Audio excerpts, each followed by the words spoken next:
Cet homme volait les voyageurs et était redouté sur toutes les routes. Un seul verset du Coran a bouleversé sa vie. Nous sommes à la fin du 8e siècle, sur les routes du Khorasan, aux frontières de l'Iran.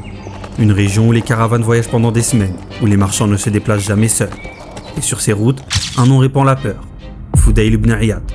Ce n'était pas un monstre, mais un musulman égaré, un bandit. Rapide, silencieux, impitoyable. Les voyageurs évitent son territoire. Certains rebroussent même chemin. Et pendant un temps, tout semble lui sourire. Il prend ce qu'il veut. Or, marchandises, chevaux. Sa réputation grandit. Certains l'admirent, la plupart le craignent. Mais personne n'ose le défier. Une nuit, il vise une maison. Pas pour commettre un crime cette fois, mais pour rejoindre une femme qu'il désirait. Il grimpe le mur, s'approche de la fenêtre. Et soudain, il entend une voix. Pas une conversation, une récitation du Coran.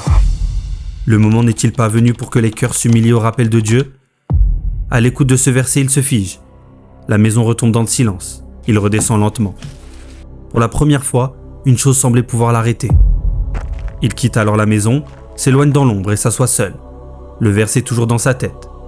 Et cette nuit-là, là où personne ne le voit, il murmure « Il est temps » et revient vers Dieu. Les jours suivants, il corrige ce qu'il peut, rend les biens, demande pardon, puis il quitte les routes. Plus de vol, plus de crimes. Plus tard, on le retrouve à la Mecque, assis dans les cercles de science.